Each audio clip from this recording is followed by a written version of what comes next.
planned newer towns. Right? So the difference between Samsui-go and Sati, right?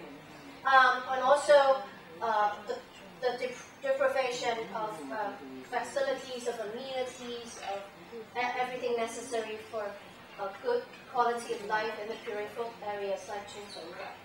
So in the past, this specialty of social exclusion led to attempts to dismantle such pockets of deprivation.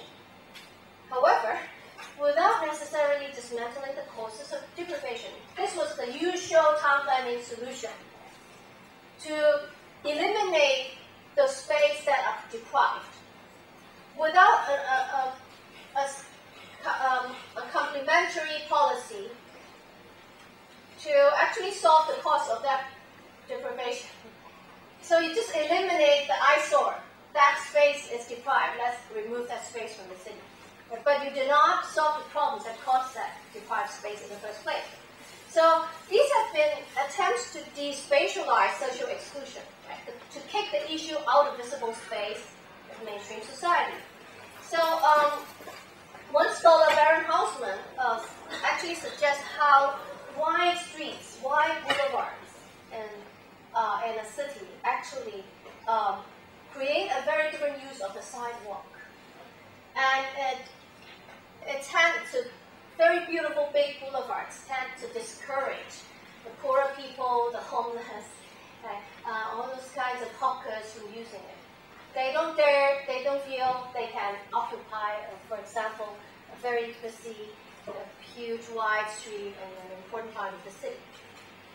And also, of course, slum clearance. Right? The most obviously deprived space is slums. Eliminate them, but you don't eliminate the problems that cause them. And social exclusion is also a reflection of the concentration of disadvantages in certain places. Homelessness is not a choice. Homelessness is a result of despatialization, kicking people out of the slums and the squatter areas. And then respatialization of those places by designs that exclude them. So some groups are cut off from their previous social spatial context. They lost their home base.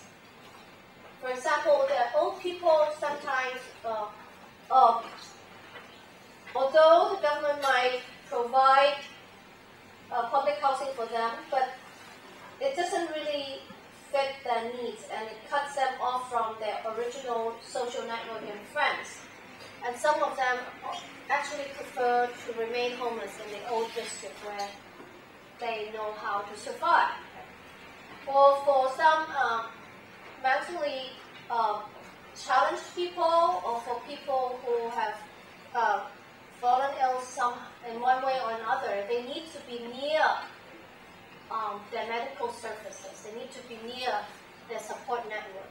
And if they are rehoused in a district too far away from these things, and they cannot afford to always get back to their safety net, right? Some of these people would again tend to live in the streets near what they really, really need. So sometimes a mismatch of all these amenities and services and spaces would actually force people to choose homelessness. Of course, if they can choose a better solution, they won't want to be homeless. It is because of all these things being mismatched and displaced all over the city that forces some of these people, right, who have so little money or so little entitlement that they can just choose one or the other. So sometimes you could say when a person is deprived, they're not deprived in one area. They're sometimes deprived in several areas, and their disadvantages are all concentrated on this person. Right? So some groups also cluster in particular parts of the city and respatializing it. For example, when we go to the West Kowloon cultural tour, you find the old people respatializing the space underneath the flyovers, right, as the new town center, as the new community center, right, as the new park. So concentrations of disadvantage have remained in cities despite the large-scale redevelopment schemes of the rationalist tendency and the more sensitive spatial transformations which followed. So it is a persistent problem in the city we haven't solved. So one thing we can pay more attention to when we decide to learn more about these problems and trying to solve them is to think about the access problem in spatial practices, not just the space itself, but in the practices as well. Social exclusion and integration leads to problems with access that enable or disable social integration. So, as I've already mentioned, it's just reminding you here, right? Access to decision making, how to allow these people access to decision making, like how Leidong Gai, like Litung Street residents can participate in the decision making of the redevelopment of their district. Access to resources and access to common narrative, access to a shared history, a shared cultural identity, a shared sense of community. So many of these forms of access have clear spatial manifestations, and space is the site in which these different forms of access are made possible or denied. And direct relationship between our general sense of freedom and well-being with choices open to us in our spatial practices are very real. So the more restricted our social options, the more restricted will be our spatial options, and the more excluded we feel or become in a city. If we have a wide range of social options, we would have a wide range of places to go to, places for living, working, and entertaining. And imagine the contrast between the spatial practices and accessibility of a prisoner and a CEO of a big corporation. Extreme difference of accessibility. And the space around us is a collection of open, closed, or controlled spaces. How then is the urban space organized? And how are spatial practices controlled and regulated? This we have a lot of experience in going to the West Kowloon gated community. Over the years, through our spatial practices, we have accumulated a knowledge about places and their patterns of accessibility. For example, I know if I wear in a certain way and I go into a Gucci shop, I will feel very, very uncomfortable. I've accumulated a knowledge of how these shops exclude people who look like they cannot pay for it.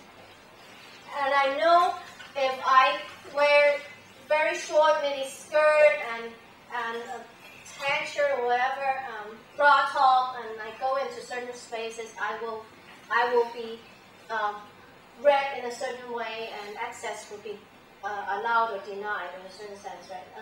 For example, women are sometimes not very welcome in some bar areas, where the brotherhood thing, right, where everybody watches TV on a soccer match. And those places are places, although they do not officially exclude women. Women going in feels that there's a kind of social atmosphere that makes you feel it's not your place. So very, very easy, right? The physicality of exclusion, physical space. The physical organization of space using elements from the natural or the built environment has been socially and symbolically employed to put visible and strict limits on our spatial practices. The whole design of a place creates its sense. For example, right, the design of the city, the topology, would actually be used to institute difference and segregation. For example, the peak, the hilltops, were places forgot in the Greek and Mesopotamian times, right? But in our own time, they are the living space of the rich and the powerful. And for example, the peak in Hong Kong, the highest point, the person who lives there calls his residence what? Tianbei-gou.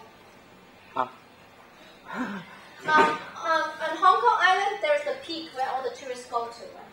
And there's the peak of the peak. Where the peak tower is where all the restaurants and tourist spots is. It's not the top.